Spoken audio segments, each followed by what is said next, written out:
안녕하세요. 박일영입니다. 먼저 부탁의 말씀. 유튜브와 영상을 많은 사람들에게 홍보에 전달하고 전도해 주십시오. 좋아요, 구독 부탁드리겠습니다.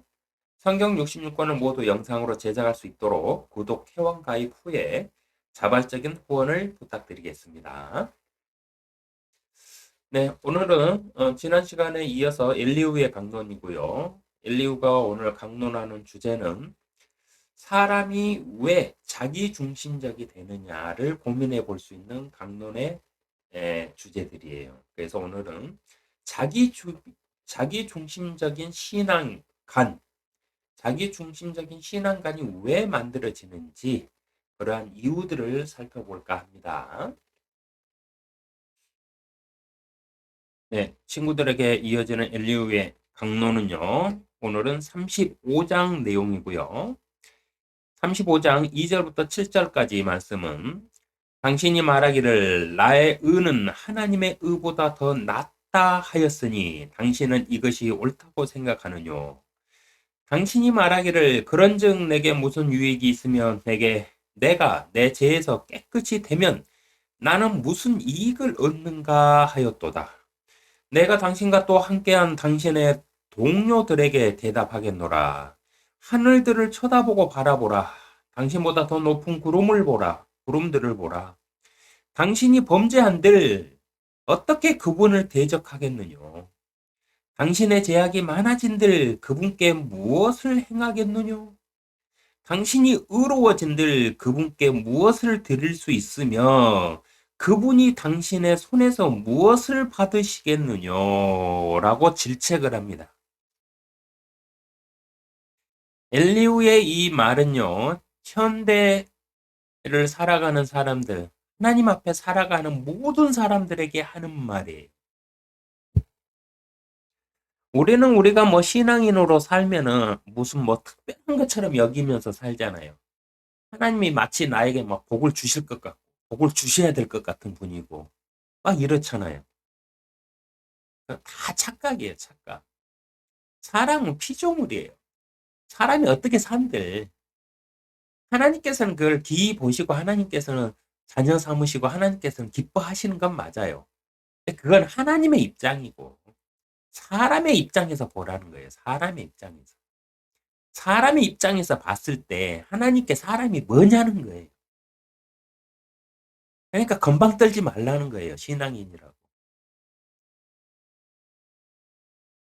나는 뭐 죽어서 구원받는다. 나는 하나님의 아들이라 뭐 해가지고 특권의식 갖지 말라는 거예요.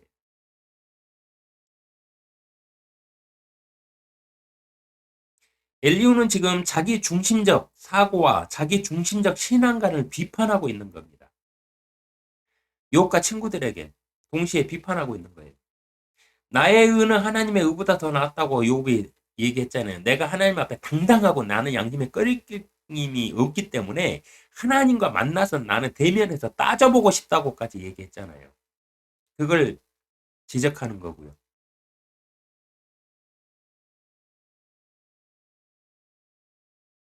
그리고 그 친구들에게 철학적으로 막 얘기하는 친구들에게 하늘들을 쳐다보고 바라보라. 당신보다 더 높은 구름들을 보라. 당신이 범죄한들 어떻게 그분을 대적할 수 있느냐? 너희가 아무리 하나님을 논하고 논평하고 해봤자 너희가 하나님에 대해서 뭘 안다고 이런 걸 지금 지적하고 있는 중입니다. 사람은 누구나 자기 중심적이 될 수밖에 없어요. 이는 사람의 뇌 구조 때문인데요. 사람이 왜 자기 중심적이 되느냐? 왜 사람이 자기 중심적인 신앙관을 가지느냐? 그거를 제가 오늘 알려드릴게요. 이거는 뇌과학에서 밝혀지는 것들 중에 일부분인데요. 사람은 누구나 자기 중심적이 될 수밖에 없습니다. 이는 사람의 뇌구조 때문인데요. 사람은 아는 만큼만 생각할 수 있기 때문에 그래요. 지난 시간에도 제가 말씀드렸죠. 사람은 아는 만큼만 생각할 수 있다. 아는 만큼만 느낄 수 있다. 아는 만큼만 사고하고 아는 만큼만 생각하면서 살 수 있다고 그랬죠. 왜냐? 뇌 구조가 그렇게 돼 있어요. 우리 사람의 뇌에는 입력되지 않는 정보는 몰라요. 사람 자체가. 느끼지를 못해요. 그러니까 우리 뇌에는 기록된 정보대로만 사고를 하거든요. 우리 뇌에는. 생각이 뭐예요? 뇌 정보를 갖다가 사용하는 게 생각이잖아요. 사람은 어떤 일을 생각하고 사고할 때요, 자신이 생각하는 것이 세상의 전부라고 착각들을 합니다. 이런 착각은 사람의 뇌 구조 때문에 누구나 하는 착각이고 실수들이에요. 사람은 왜냐하면 뇌에 입력되어 있지 않으면 사고를 할 수가 없거든요. 그래서 사람들은 자기가 아는 것 안에서 사고를 하고 세상을 느끼고 분석하고 판단하기 때문에 자기가 아는 게 전부로 세상의 전부로 알고 살아요. 이게 착각이라는 거예요. 누구나 그래요, 누구나. 근데 문제는요, 사람들이 자신의 뇌 속에 기록된 정보에 근거하여 아는 만큼만 사고할 수 있기 때문에 자신이 자기 중심적 사고로 생각하고 판단한다는 사실을 모른다는 것이에요. 사람의 뇌 구조가 이렇게 생겼다는 것을 모르고 산다는 거예요. 그래서 문제예요. 사람은 누구나 자신이 아는 게 세상 전부거든요. 근데 그걸 몰라. 왜? 그 사람은 자신이 아는 것 안에서만 사고할 줄 아니까. 그러니까 이걸 알아야 돼. 이걸 깨우쳐야 돼. 내가 알고 있는, 내가 생각하는 세상의 전부가 아니라는 걸 빨리 받아들이고 인정을 해야 발전을 할 수 있어요. 신앙도 똑같아요. 사람은 아무리 많은 길이 있고 방법이 있더라도 자신이 모르면 아예 그 길과 방법을 사고할 수가 없어요. 생각할 수가 없어요. 다른 방법을 생각조차 하지 못하는 존재들이 사람이에요. 사람이 그렇게 지음받았어요. 사람은 아는 만큼만 사고하고 생각하면서 행할 수 있도록 지음받았어요. 그러니까 내가 아는 게 전부가 아니에요. 이걸 깨닫지 못하면 항상 도돌이표예요. 그 사람의 삶이. 그 사람의 삶이 항상 변화가 없어도 막 짜증나고 막 삶에 막 회의감 느껴지고 막 이런다고들 하죠. 그럼 공부를 해야지. 내가 알고 있는 것 말고 새로운 세계를 공부를 해야지. 그래야 내 삶의 활력이 다시 넘치죠. 공부를 안 해. 그러면서 아는 것 속에서 세상 지겨워 막 이래. 이 세상 전체를 놓고 보면 자기가 아는 세상이 얼마나 될 것 같아요? 한 줌은 될까요? 안 돼요. 그러니까 자기가 아는 세상에서 지겹대. 아니, 지겨우면 새로운 세상을 공부를 해야지. 그러면 신이 날 거 아니에요, 다시. 막 모르는 거, 새로운 걸 막 이렇게 막 공부하고 받아들이다 보면 막 내가 막 흥분을 하잖아요. 그러면 막 삶에 막 활력이 넘치는 거지. 공부도 안 하면서 인생이 뭐 지루하대.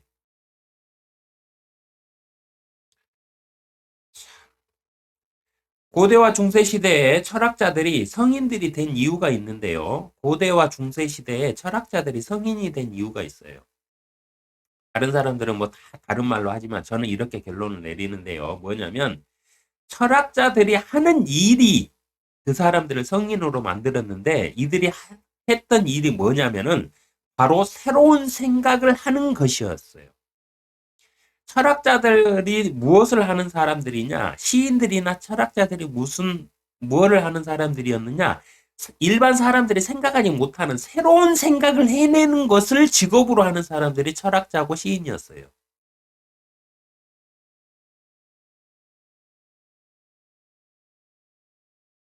새로운 생각의 근거를 제시하는 일이 철학이에요. 그래서 철학이 무엇이냐 이렇게 물어보면은 새로운 근거를 제시하는 일이 철학이다. 철학이 하는 일이다. 그래요. 철학이 하는 일이 무엇이냐? 새로운 근거를 제시해 주는 게 철학이 하는 일이다. 이거예요. 근데 이 시대에는 철학과가 다 망했죠. 왜요? 이 시대는 옛날처럼 정보가 한정돼 있어가지고 새로운 막 소식을 막 들어서 공부하던 시대가 아니라 정보가 막 넘쳐나 인터넷 시대라서. 그러니까 철학자들이 할 일이 없어져 버렸어. 새로운 생각의 근거를 제시를 해야 하는 게 철학자들이 할 일인데 할 일이 없네. 이제 정보가 워낙에 넘쳐나니까. 그래서 철학이 망하는 겁니다. 그러나 사람은 자기만의 철학을 가지고 있어야 돼요. 인간의 사고 영역을 넓혀주는 일을 하던 게 철학자들이 했던 일입니다. 이 시대 철학자들이 제시하는 새로운 생각들이요. 그런 생각 자체를 해보지 못한 사람들에게는 충격적이고 쇼크와 같은 신선함이었어요. 하여 사람들은 그런 철학자들을 위대한 성인으로 추앙하며 따르고 그 수가 많아짐으로 교파가 되고요. 교단이 되어 세력화가 되고요. 그 세력들이 뭉쳐가지고 공산주의가 되고 민주주의가 되고 이러면서 세력들을 나누게 된 겁니다. 이렇듯 인간은 사상과 이념 등으로 사람들이 추구하는 이상이라는 새로운 길을 걷게 되었던 거예요. 이 철학자들을 통해서. 지금 엘리우는요, 이 사람의 철학적 사고와 자기 중심적 생각을 비판하고 있는 겁니다. 그런 엘리우가 왜 이런 사람들의 그 당연한 듯이 받아들이는 철학적 사고와 이들의 이념과 사상들을 비판하느냐? 이들이 하나님의 이름을 들먹였기 때문에 그래요. 이들이 그냥 하나님의 이름 말고 자신들의 철학을 논하는 자리였다면 엘리우는 끼어들지도 않았을 거예요. 그리고 이들에게 잘못됐다고 비판도 안 했을 거예요. 근데 이들은 자신들의 철학을 말하면서 분리할 때면 하나님의 이름을 무기로 사용했잖아요. 겁박하는 용도로 사용했잖아요. 그러니까 화가 난 엘리우가 당신들의 철학은 개똥이라고 말하고 있는 거예요. 하나님 앞에서는 당신들이 하는 말들이 개똥이라는 거예요. 그래서 지적하는 거예요.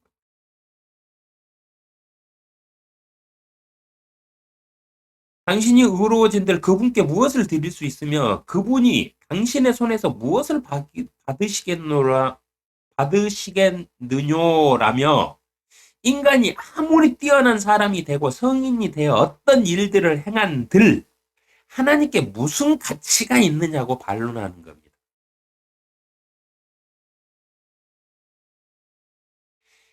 인간의 사고로 하나님을 판단하는 것은 제약임을 강조하고 있는 거예요. 인간의 철학들로, 인간의 사고들로, 인간의 그런 그 개념과 사상들로, 이념들로 하나님을 함부로 평가하고 재단하지 말라는 거예요. 하나님이 창조주고 인간이 피조물이라는 거예요. 어떻게 피조물이 자신을 지으신 하나님의 능력을 응? 감히 함부로 말할 수 있느냐는 거예요. 35장 8절 당신의 제약은 당신과 같은 사람이나 해칠 것이며 당신의 은은 사람의 아들을 이롭게 하리라. 이 말이 무슨 말이냐면요. 인간이 아무리 욥이 아무리 당신이 거룩하다 이렇게 해봤자 당신과 같은 사람에게나 통용되는 말이라는 거예요. 친구들이 말하는 욥이 아무리 악해봤자 그거는 사람들에게나 통하는 거지 하나님과는 별개라는 거예요. 그러니까 인간의 삶을 얘기하면서 왜 하나님의 이름을 사용하면서 함부로 떠드느냐는 거예요. 한마디로. 인간의 제약도 어려움도 하나님 앞에서는 아무것도 아니라는 거예요. 모든 것이 다 그 사람의 자기 착각이고 인간의 자기 중심적인 생각일 뿐이라고 강론을 하고 있는 겁니다. 그래서 인간의 자기 중심적 사고는 무엇이다? 착각이다. 자기만의 세계에 갇혀가지고 세상 모든 것이 그냥 착각하는 거예요. 왜 그렇다? 인간의 뇌 구조가 그렇게 생겨먹었다. 인간은 뇌에 기록된 뇌에 들어온 정보대로만 그 안에서만 사고할 수 있기 때문이다.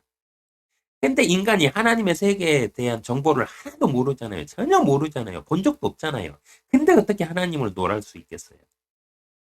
그러니까 다 착각이다. 이 소리입니다. 사람은 자기가 아는 만큼만 사고하고 생각할 수 있습니다. 하여 그리스도인은 성경 말씀을 근거로 생각하고 사고하여야만 합니다. 내 생각은 나만의 착각일 수가 있어요. 우리 뇌 구조가 그렇게 돼 있어요. 인간의 뇌 구조가. 누구나 그래요, 누구나. 인간은 똑같은 뇌 구조를 가지고 있어요. 내가 배운 만큼 생각할 수 있어요. 근데 내가 하나님의 말씀을 읽지 않고 세상의 정보대로 하나님을 평가하고 생각한다. 그러면 답이 어떻게 나오겠어요? 나만의 착각으로 나오겠죠. 그래서 성경을 읽으시라는 거예요. 오직 하나님의 말씀만이 진리입니다.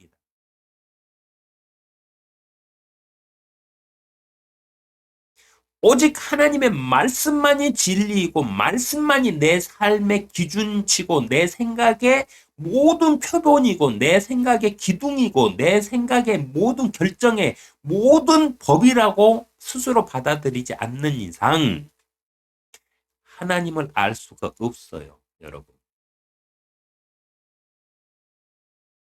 성경을 안 읽으면서 어떻게 하나님을 믿어요?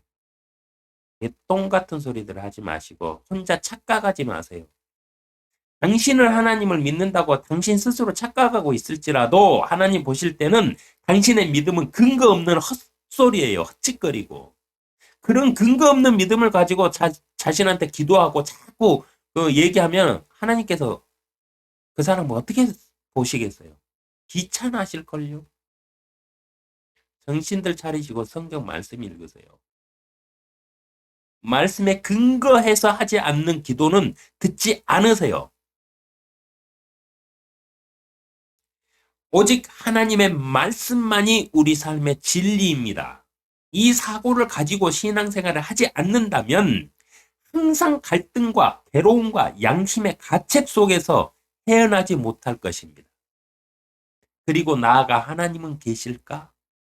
하나님이 계시다면 내 삶을 이렇게까지 힘들게 하실까? 하면서 엉뚱한 자기 비하에 빠져가지고 자기에 갇혀가지고 혼자서 속상해하고 혼자서 괴로워하고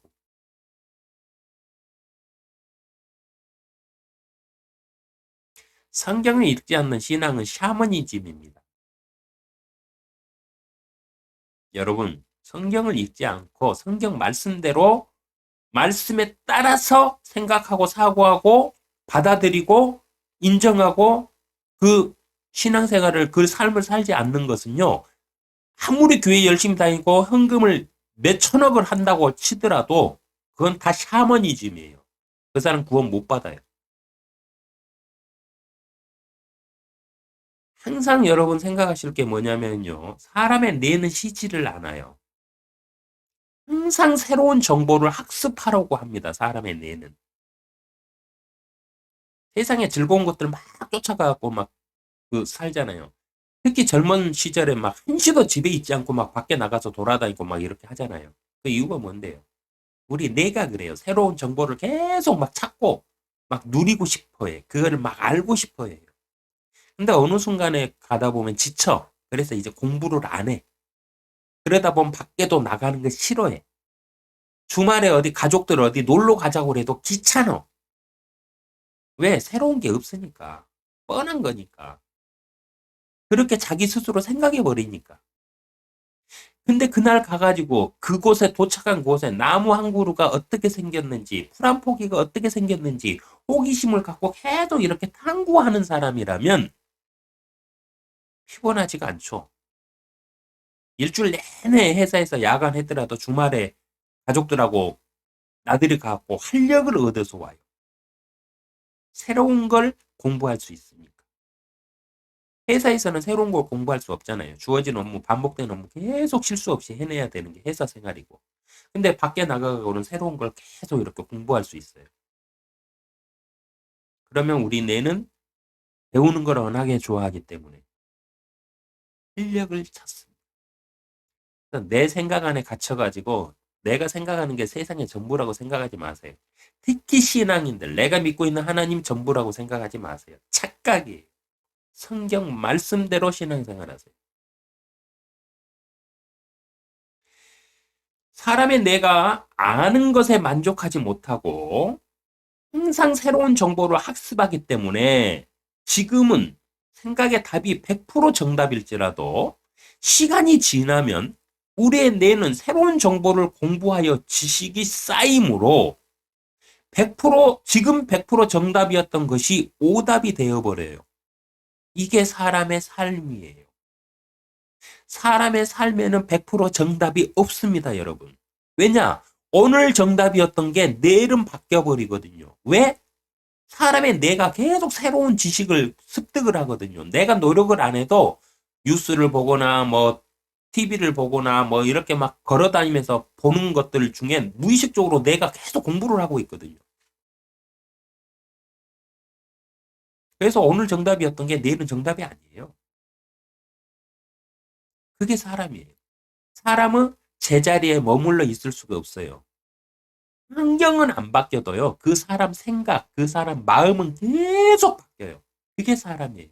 그게 사람의 본질이에요. 하여 그리스도인들은 자신이 어떻게 발전하고 자신의 내가 무엇을 공부하고 습득하던 하나님의 말씀은 이미 완성되어 더 이상 변하지 않으므로 어떤 상황과 환경이라도 항상 변함없는 성경 말씀을 기준으로 사고하고 생각하며 자신의 생각을 돌이키고 자신의 생각이 자신이 생각할 때 성경 말씀이 현실과 맞지 않는다 생각이 들더라도 자신이 아는 정보가 세상의 진리는 될 수 있으나 하나님 앞에서는 쓰레기와 같은 사실을 인식을 하고 자신의 생각이 아니라 성경 말씀, 즉 하나님의 말씀에 따라 스스로의 생각을 성경 말씀에 굴복시켜 가지고 복종하며 살아야만 됩니다. 이것이 성경이 말하는 순종의 교리예요. 사람의 뇌는 계속 학습해요. 학습하기를 좋아해요. 내가 아무 짓도 안 하고 가만히 있어도 머릿속에는 계속 어떤 생각들이 막 나잖아요. 상상들이 막 일렁이잖아요. 그랬듯이 사람의 뇌는 죽는 그 순간까지 쉬지를 않아요. 사람의 혼은 그렇게 생겨 먹었어요. 살아있는 혼이니까 그래요. 살아있는 혼이니까 생각을 해요. 혼이 뭡니까? 생각하는 거예요. 생각하는 능력이 혼에 있어요. 혼 생명에 있어요. 살아있다는 건 뭐냐? 생각을 한다 이거예요. 사람은. 그래서 사람이 죽지 않는 이상 우리 뇌는 쉬지를 않아요. 그러다 보면 계속 새로운 정보들과 그 정보가 잘못됐든 뭐 올바르든 그건 필요 없어요. 새로운 거면 되거든 우리 뇌는. 그래서 막 정보들을 취합하다 보면은 나중에는 자기가 변해 있어. 자기도 모르는 사이에. 옛날에는 이렇게 생각하지 않았는데 어느 날 가면은 내가 엉뚱한 생각, 다른 생각을 하고 있거든요. 왜냐? 우리 인간의 뇌가 그렇게 구조가 그렇게 돼 있기 때문에 그래요. 하나님이 그렇게 창조해 놓으셨기 때문에. 그래서 스스로의 생각을 성경 말씀에 굴복시켜서 복종을 시켜야 돼요. 우리 사람은 계속해서 변해가는데 성경 말씀은 딱 완성본이니까 변화가 없어요. 그러니까 오늘은 이 성경 말씀을 가지고 이렇게 받아들였는데 1년 후에는 이 성경 말씀을 또 읽어보면 다른 식으로 사람은 해석을 해내거든요. 근데 성경 말씀은 그대로잖아요. 그렇기 때문에 신앙인들은 말씀의 기준 안에서 변화가 없어야 돼요. 하나님 앞에서만큼은. 근데 사람들은 자신의 발전 속도에 따라서 하나님도 변해. 성경을 기준을 안 삼고 자기의 생각으로 하나님을 믿으니까. 성경 말씀대로 믿어야 돼요, 하나님은. 성경 말씀대로 믿지 않는 믿음은 마태복음 25장에 나와 있는 주여 주여 부르는 자들이 볼못에 떨어지는 결과물을 낳아요. 자기 생각대로 믿었거든. 하나님의 말씀대로 믿지 않는 것은 뭐라고요? 그건 믿음이 아니라고 하나님이 이미 결론 내렸어요. 심판해놨어요. 예수님께서 말씀하셨잖아요. 나에게 주여 주여 하는 자마다 다 천국 가는 거 아니다. 하나님의 말씀대로 지키고 행하는 자만이 천국 간다. 그리고 그 말씀은 변화가 없어요. 이미 성경 66권이 완성이 됐기 때문에. 그렇기 때문에 성경에 기록된 그 말씀, 그 뜻을 내 삶의 기준으로 삼고 내가 어떤 다른 것들은 다 변화가 있을지 모르지만은 이 기준은 변하면 안 돼요. 그게 자기 중심적 사고의 오류에서 오류에 빠지지 않는 길이에요. 하나님의 말씀에 굳건히 붙잡고 있으면 자기 중심적으로 빠질 수가 없어요. 그래서 하나님이 주시는 말씀, 성령께서 부어주시는 그 말씀의 안에서, 깨달음 안에서 그 깨달음을 붙들고 평생을 사는 거예요, 우리는.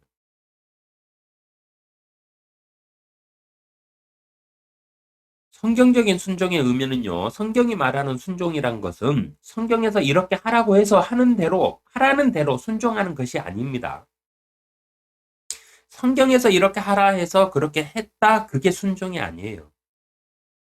자신의 생각을 버리고 하나님의 말씀을 받아들여서 성경 말씀을 자신의 생각으로 기준 삼고 복종하며 사는 것을 성경에서는 순종이라고 얘기해요.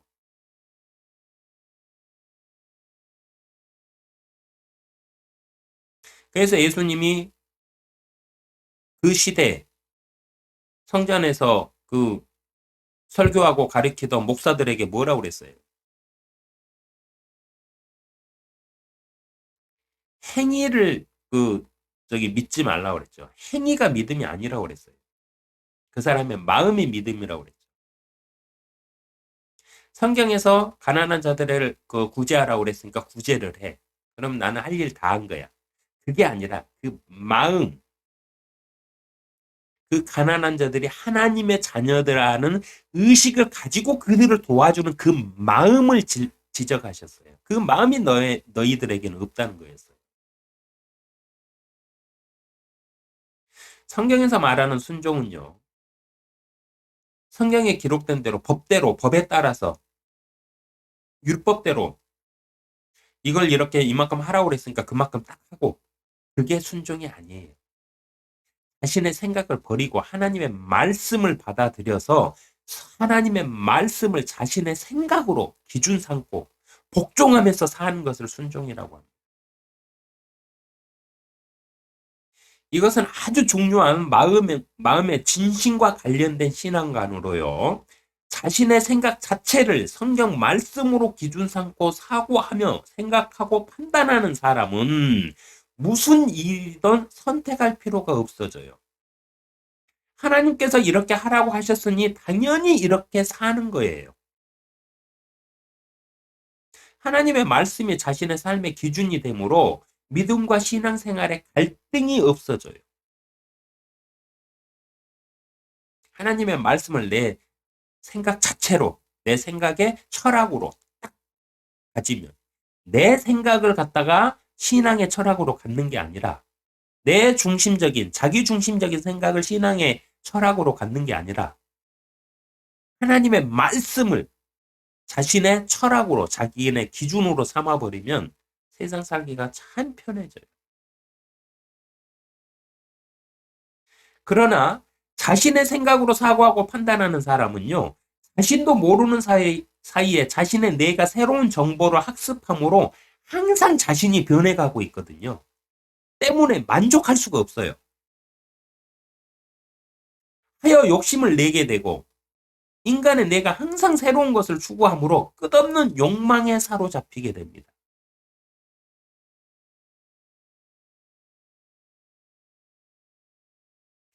인간의 뇌는 항상 새로움을 추구해요. 새로운 지식을 원해요. 새로운 지식이란 게 뭐예요? 우리가 책 읽고 공부해서 얻는 그 지식을 말하는 게 아니에요. 삶의 경험, 삶에서 느끼는 모든 것들이 지식이잖아요. 그러니까 욕구, 욕망, 욕심들, 우리 뇌에는 지식이거든. 막 짜릿한 거, 막. 그래서 마약까지 하는 거예요. 그 마약을 했을 때 그 느낌, 그것들을 지식으로 얻고 싶으니까. 그래서 계속 그 새로움을 느끼고 싶으니까. 하다 하다 안 되면 이제 약발이 떨어지면 어떻게 돼요? 또 다른 걸 또 찾죠. 장난에 막 폭주를 한다든가, 막 목숨 걸고 막 운전대 잡고 막 마약에 취해가지고 막 광란의 질주들을 하잖아요. 그런 게 왜 그런다? 인간의 내 구조가 그래서 그래요. 그 관리하지 못하고 통제하지 못하니까. 인간은 새로운 자극을 추구하는 내 구조 때문에 늘 새로운 것을 추구함으로 욕심이 생겨나며 끝없는 욕심에 사로잡히게 되는 것인데요. 이러한 사실을 모르고 만족하는 법을 배우지 않으면 결국 자이든 타이든 죄를 짓게 되는 것입니다. 사람의 죄를 짓는 이유가 이거예요. 우리 뇌의 끝없는 욕심, 우리 뇌는 끝없는 새로운 지식을 탐구하기를 좋아해요. 근데 이 지식의 탐구가 건전한 생각이라든가 책이라든가 어떤 뭐 학습에 머물지 않고 감정 쪽으로 치우치게 되잖아요. 그래서 감정 쪽으로 막 느끼고 배우는 것들을 선호하게 되고 그쪽으로 따라가다 보면 타락의 길로 가요. 그러다 보면 막 자극을 원해. 술 취해가지고 막 이렇게 해보니까 아씨 저번에는 한 병 먹어가지고 알딸딸해갖고 기분 좋았는데 이제는 그걸 알고 나니까 한 병 이상을 더 먹어야 돼. 그래야 그 기분이 또 느껴져. 그런 식이에요. 그래서 마약까지 가는 거고. 바람 피우고 막 이렇게 하는 사람들 있죠. 이런 사람들도 그 여자가 좋아서라고 그 착각들을 하죠. 아니요. 그걸 스릴로 즐기는 거예요. 내 와이프가 있는데 바람을 피는 그 자체를 스릴로 즐기는 거예요. 그러니까 그 바람 피는 상대가 더 매력적으로 보이는 거예요. 우린 내가 욕심을 따라가다 보면 감각을 따라가고 감정의 충동을 만족시키려고 우리 뇌를 쓰다 보면 그런 쪽으로 가요. 그렇기 때문에 사람은 죄를 짓지 않으려면 만족하는 법을 배워야 돼. 그리스도인은요, 성경 말씀을 기준으로 욕심이 무엇인지 정확히 파악하여 욕심의 기준을 정해야 해요. 스스로가. 아, 여기까지는 괜찮은데 여기부터는 욕심이야. 이걸 스스로가 정해야 돼, 삶에서.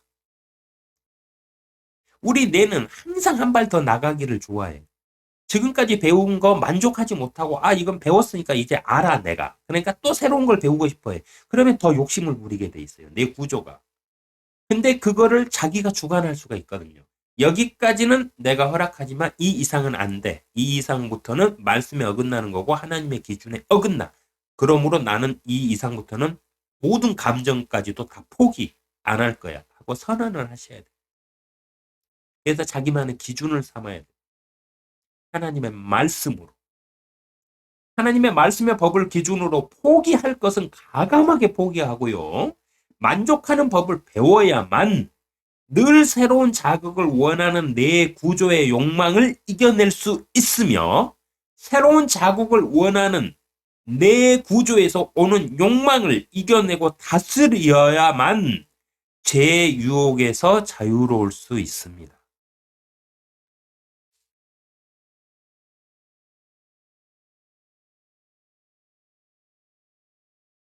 사람이 기도를 그렇게 애타게 하는데도 기도에 응답이 없는 이유도 있어요. 35장 10절에서 13절 엘리후의 강론을 보면요.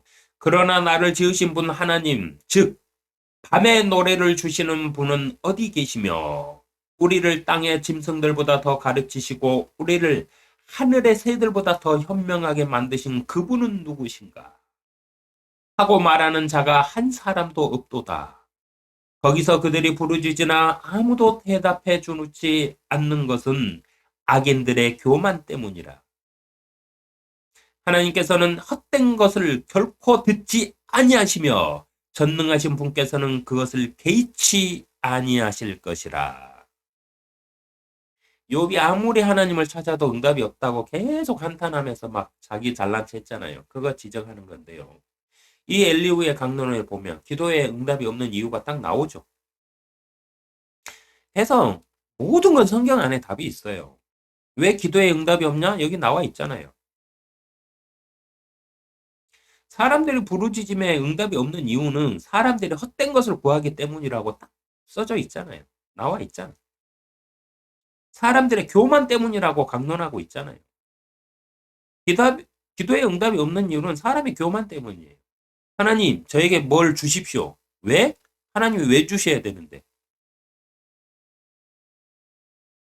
하나님께 왜 달라고 그래? 뭐 때문에? 하나님이 뭐, 하나님께 뭐 맡겨놓은 거 있어요? 하나님의 복 주시겠다 했다? 복 주신다고 했지. 그러면 하나님의 말씀대로 살아야지. 말씀대로 살지도 않으면서 왜 복 달라고 그래? 사람의 교만입니다, 그런 게. 그래서 못 받는 거예요, 기도를, 응답을. 그리고 기도를 하나님이 예수님으로 오셔갖고 가르치실 때 뭐라고 그랬어요? 너희는 먹는 거, 입는 거, 이런 거 구하지 말라고 그랬어요. 솔로몬이 누리던 것들이 그래핀 백합 한 송이보다 못했던 것들이다. 그러니까 명예나 이 세상의 삶에서 뭔가 이런 거 쓸데없는 거 구하지 말라는 거예요. 공중에 나는 새들까지도 하나님이 다 먹이신다. 근데 하물며 너희는 하나님의 자식들인데 하나님이 너희일까 보냐? 너희 머리카락까지 다 세워놨다. 그러면서 무엇을 구하라고 그랬어요? 성령을 구하라고 그랬잖아요. 예수님으로 오신 하나님이 기도는 딱 하나만 알려주셔서 하나만. 그게 뭐예요? 성령을 구하라. 성령을 구하는 방법은 무엇이다? 불의한 재판관이 가부의 청원을 귀찮아서 들어준 것처럼 하나님께 계속 귀찮게 해라. 그러면 성령을 부어주실 것이다. 이랬잖아요. 그 외에 뭘 구하라고 그랬어요? 귀신 들린 자나 마귀에게 사로잡힌 자들을 위해서 합심해서 기도하라고 하나님께 구하라고 그랬죠. 또 무엇을 구하라고 그랬습니까? 너희가 성공하기를 구해라. 너희가 부자 되기를 구해라. 너희가 잘 먹고 잘 살기를 구해라. 너희가 명예 얻기를 구해라. 이런 거 가르친 거 있어요? 없잖아요. 그리고 구할 때도 어떻게 하라고 그랬어요? 하나님께 주시옵소서가 아니라 제가 이런 것들을 필요로 합니다. 그러나 하나님의 뜻대로 하옵소서. 이거잖아요. 근데 뭘 주시옵소요? 뭘 받을지어라요? 지가 하나님이야? 기도에 응답이 없는 이유가 이거예요. 사람들이 헛된 것을 구하기 때문에 기도에 응답이 없는 거예요. 교만하게 구하기 때문에 기도에 응답이 없는 거예요. 하나님이 무슨 맡겨놨어요? 그리고 하나님이 주신다 했다? 맞아요. 줄 거예요. 근데 하나님의 말씀을 지킬 때 줘요. 지킬 때. 성경 말씀 읽지도 않고 성경 말씀대로 살지도 않으면서 뭘 달라고 그래? 양심이 있어야지, 사람이.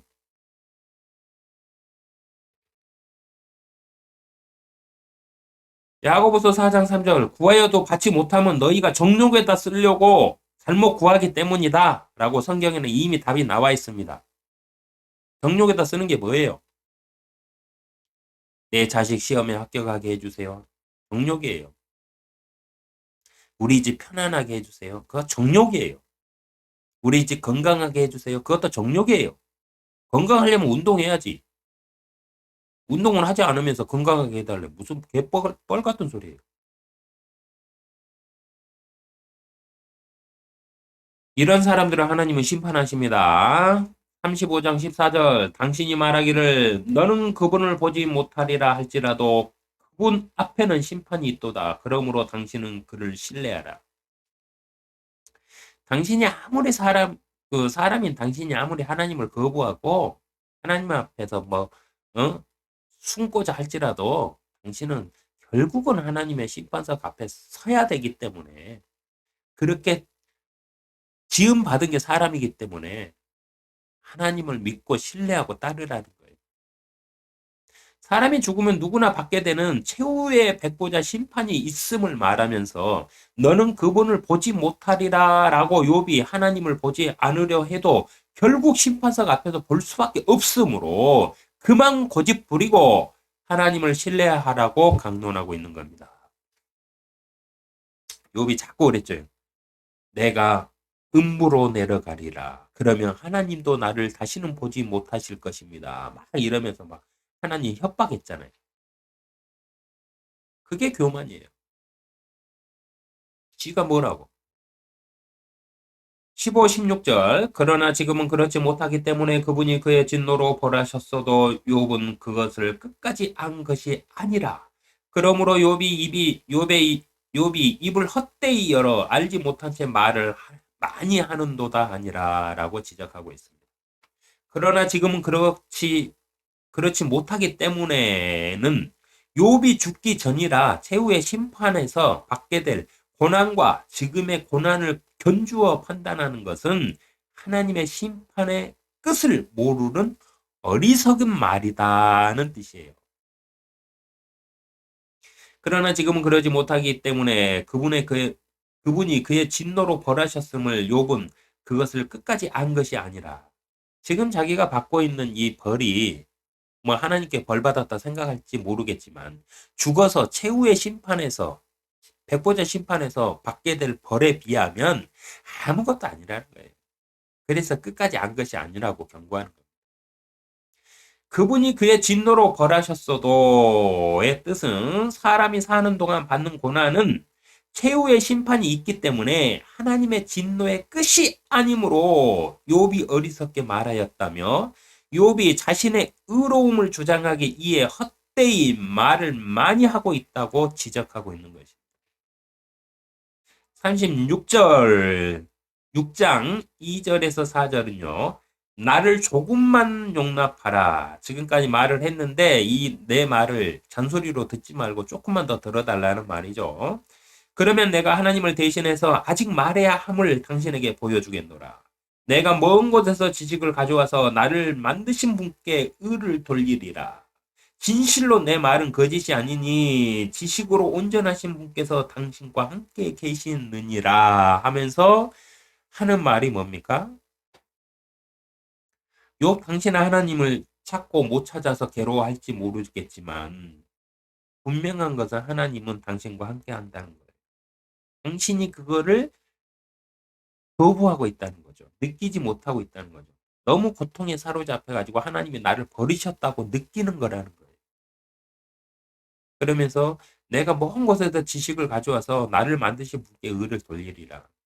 자신이 욥과 친구들에게 하는 모든 말들은 하나님을 높이기 위해서 하나님이 이런 분이라를 올바로 깨우치기 위해서 하는 말이라고 하는 거예요. 근데 그 말의 중심이 뭐냐? 하나님은 당신과 함께 하신다는 거예요. 36장 4절 진실로 내 말은 거짓이 아니니 지식으로 온전하신 분께서 당신과 함께 계시느니라 라고 말을 합니다. 엘리후는 하나님께서 욥과 함께 하신다며 욥과 함께 하시는 하나님은 어떤 분이신지 36장, 37장에서 마지막으로 하나님은 이런 분이다 하시면서 강론을 이어나갑니다. 욥은 자신이 아무리 하나님을 찾아도 응답이 없다면서 하나님께서 자신을 대적하시어 일어나셨고 자신을 무시하시며 자신의 부르짖음에 대답도 없으시다고 성토를 했는데 엘리후는 욥에게 하나님께서 당신과 함께하고 계신다라고 말합니다. 우리 주위에는 이런 말을 너무 쉽게 하는 사람들이 참 많이 있습니다. 나는 전혀 못 느끼는 하나님이 나와 함께 계신다고 그래요, 사람들이. 이럴 때 우리는 어떤 생각이 들까요? 이렇게 말하는 사람들은 진짜 하나님이 함께 계시는 것을 본인은 느끼고 있을까요? 보이지 않는 영이신 하나님께서 자신과 함께 하신다는 것을 보지도 않고 진짜 확신하고 믿어서 양심에 꺼리낌 없이 하나님께서 당신과 함께 하신다고 말하는 것일까요? 우리 주위에 뭐 목사나 이런 사람들은 막 흔히들 하는 말이 그거잖아요.